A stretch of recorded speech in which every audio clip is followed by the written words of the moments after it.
श्री राम जय जय राम श्री राम जय जय राम नीलाम्बुजश्यामल कोमलांगम सीता समारोपितवाम भागम पाणव महासायक चारु चापम नमामि रामं रघुवंशनाथम। ओम श्री सीतारामचंद्राभ्याम नमः। ओम उमामहेश्वराभ्याम नमः। ओम श्री एकादशी दक्षेश्वराम प्रकाशयन्ते नमः। प्रसंग क्रम में आज श्रीमद्भागवत महापुराण के सप्तम स्कंद की पंचम अध्याय कथा है, जिसमें हिरण्यकश्यप के द्वारा प्रहलाद के वध का प्रयत्न किया जाता है। तो नारद जी कहते हैं, युधिष्ठिर, दैत्यों ने भगवान श्री शुक्राचार्य को अपना पुरोहित बनाया था। उनके दो पुत्र थे, षंड और अमर्क।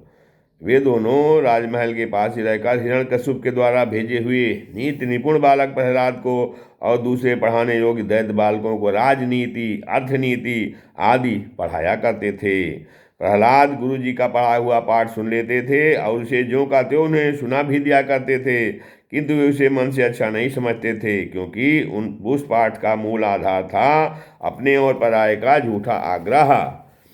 और युधिष्ठिर, एक दिन हिरण्यकश्यप ने अपने पुत्र प्रहलाद को बड़े प्रेम से गोद में लेकर पूछा, बेटा बताओ तो सही, तुम्हें कौन सी बात सबसे अच्छी लगती है? प्रहलाद जी ने कहा, तत्साधु मन्ये असुरवर्य देहिनाम सदा समुद्विग्न धियाम सद्ग्रहात् हित्वात्मपातं गृहमन्धकूपं वनं गतो यद्धरिमाश्रयेता। तो प्रहलाद जी ने कहा, पिताजी, संसार के प्राणी मैं और मेरे के झूठे आग्रह में पड़कर सदा ही अत्यंत उद्विग्न रहते हैं। ऐसे प्राणियों के लिए मैं यही ठीक समझता हूँ कि वे अपने अधःपतन के मूल कारण घास से ढके हुए अंधेरे कुएं के समान इस घर को छोड़कर वन में चले जाएं और भगवान श्री हरि की शरण ग्रहण करें। नारद जी कहते हैं, प्रहलाद जी के मुंह से शत्रुपक्ष की प्रशंसा से भरी बात सुनकर हिरण्यकश्यप उठकर हंस पड़ा। उसने कहा, दूसरों के बहकाने से बच्चों की बुद्धि यूं ही बिगड़ जाया करती है। जान पड़ता है गुरु जी के घर पर विष्णु के पक्षपाती कुछ ब्राह्मण वेश बदल कर रहते हैं। बालक की भली भांति देख रेख की जाए, जिससे अब उसकी बुद्धि भागने न पाए।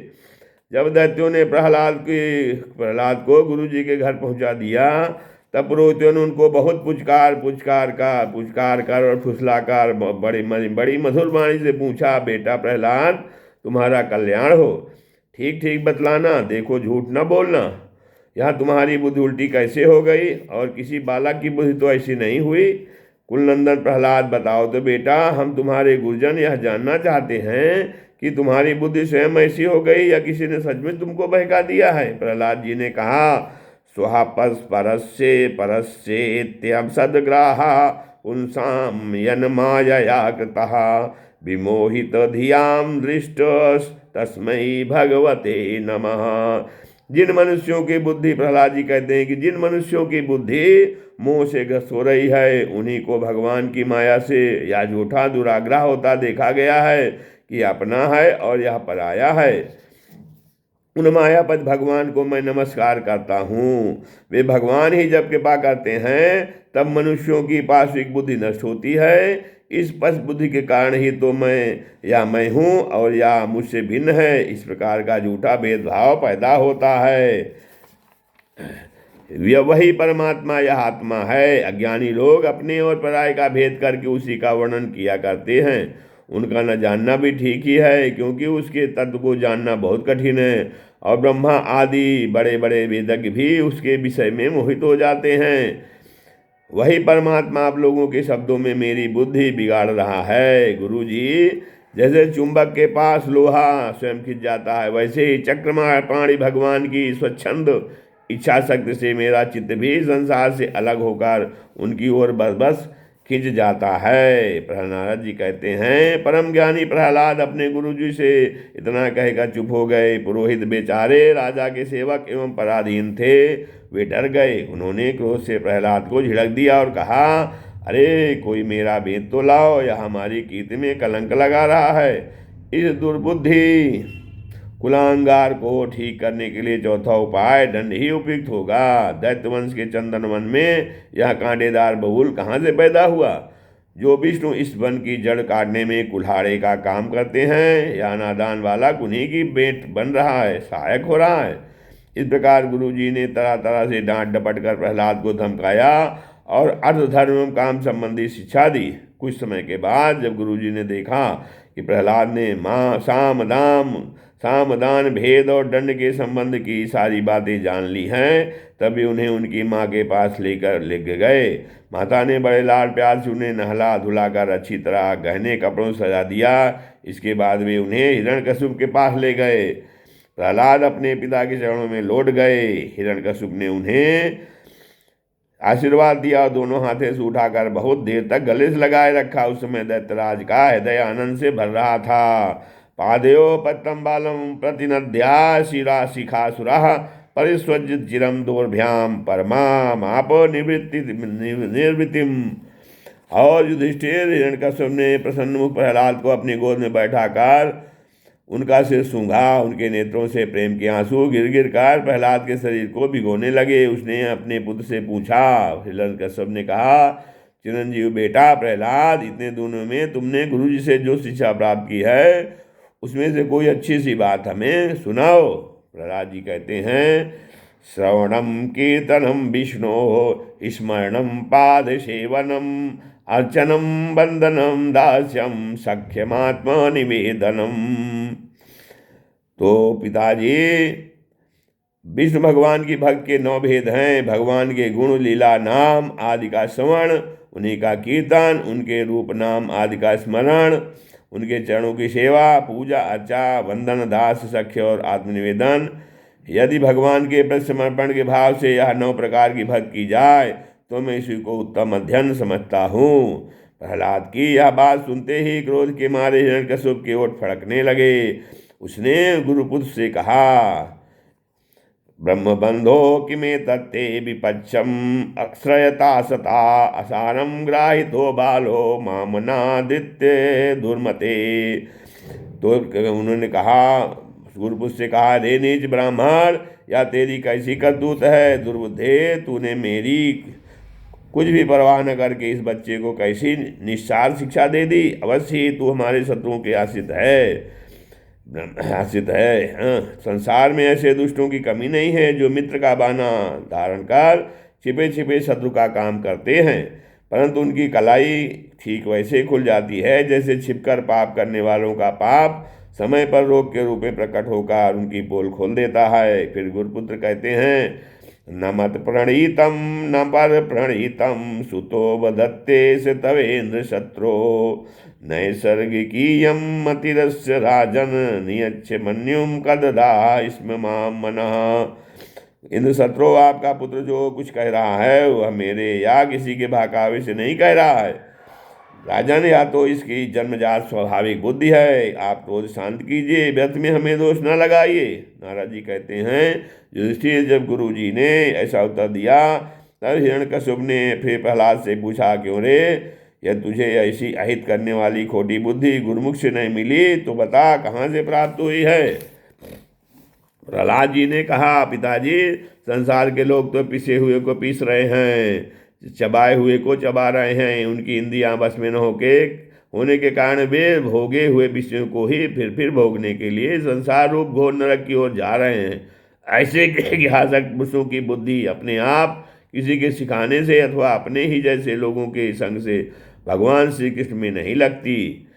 जो इंद्रियों से दिखने वाले बाह्य विषयों को परम इष्ट समझकर मूर्खतावश अंधों के पीछे अंधों की तरह गड्ढे में गिरने के लिए चले जा रहे हैं और वेदवाणी रूप रस्सी के काम्य कर्मों के दीर्घ बंधन में बंधे हुए हैं, उनको यह बात मालूम नहीं है कि हमारे स्वार्थ और परमात्म भगवान विष्णु ही हैं। उन्हीं की प्राप्ति से हमें सब पुरुषार्थों की प्राप्ति हो सकती है। जिनकी बुद्धि भगवान के चरण कमलों का स्पर्श कर लेती है उनके जन्म मृत्यु रूप अनर्थ का सर्वथा नाश हो जाता है, परंतु जो लोग अकिंचन भगवत प्रेमी महात्माओं के चरणों की धूल में स्नान नहीं कर लेते उनकी बुद्धि काम्य कर्मों का पूरा सेवन करने पर भी भगवत चरणों का स्पर्श नहीं कर सकती। प्रहलाद जी इतना कहकर चुप हो गए। हिरण्यकश्यप ने क्रोध के मारे अंधा होकर उन्हें अपनी गोद से उठाकर भूमि पर पटक दिया।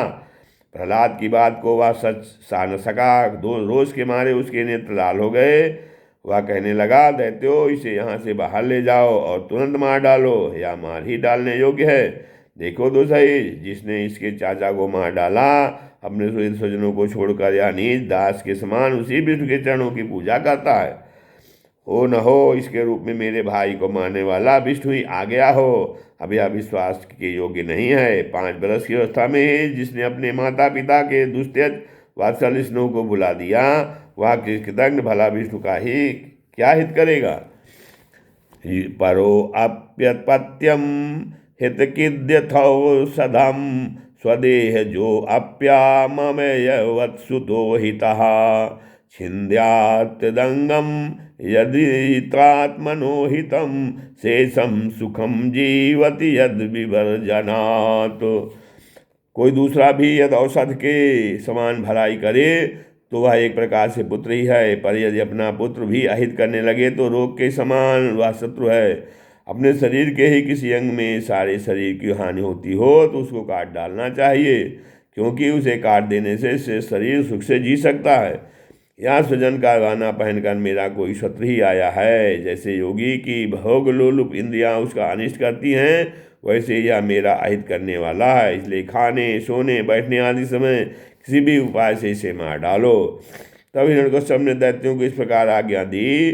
तब तीखी दाढ़, विकराल बदन, लाल लाल दाढ़ी मूछ एवं कैसों वाले दैत्य हाथों में त्रिशूल लेकर मारो काटो इस प्रकार बड़े जोर से चिल्लाने लगे। प्रहलाद चुपचाप बैठे हुए थे और दैत्य उनके सभी मर्म स्थानों में शूल से घाव कर रहे थे। उस समय प्रहलाद जी का चित्त उन सब परमात्मा में लगा हुआ था जो मनमाणी के अगोचर सर्वात्मा समस्त शक्तियों के आधार एवं परब्रह्म हैं। इसलिए उनके सारे प्रहार ठीक वैसे निष्फल हो गए जैसे भागहीनों के बड़े बड़े उद्योग धंधे व्यर्थ होते हैं। युधिष्ठिर, जब शूलों की मार से प्रहलाद के शरीर पर कोई असर नहीं हुआ तब हिरण्यकश्यप को बड़ी शंका हुई। अब वह प्रहलाद को मार डालने के लिए बड़े हद से भांति भांति के उपाय करने लगा। उसने उन्हें बड़े बड़े मतवाले हाथियों से कुचलवाया, विधर सांपों से दसवाया, पुरोहितों से कृत्या राक्षसी उत्पन्न कराई, पहाड़ की चोटी से नीचे डलवा दिया, संबरासुर से अनेकों प्रकार की माया का प्रयोग करवाया, अंधेरी कोठरियों में बंद करा दिया, विष पिलाया और खाना बंद कर दिया, बर्फीली जगह दागती हुई आग और समुद्र में बारी बारी से डलवाया, आंधी में छोड़ दिया तथा पर्वतों के नीचे दबवा दिया। परंतु इनमें से किसी भी उपाय से वह अपने पुत्र निष्पाप प्रहलाद का बाल भी बांका न कर सका। चिंता हुई। अपनी भी सर्व व्यवस्था देखकर हिरण्यकश्यप को बड़ी चिंता हुई से प्रहलाद को मारने के लिए और कोई उपाय नहीं सूझ पड़ा। वह सोचने लगा, इसे मैंने बहुत कुछ बुरा भला कहा, मार डालने के उपाय से बहुत से किए, परंतु यह मेरे द्रोह और दुर्व्यवहार से बिना किसी की सहायता से अपने प्रभाव से ही बचता गया। यह बालक होने पर भी समझदार है और मेरे पास ही निशंक भाव से रहता है। हो न हो इसमें कुछ सामर्थ्य अवश्य है। जैसे सुना से अपने पिता की करतूतों से उसका विरोधी हो गया था, वैसे यह भी मेरे किए अपराधों को न भूलेगा।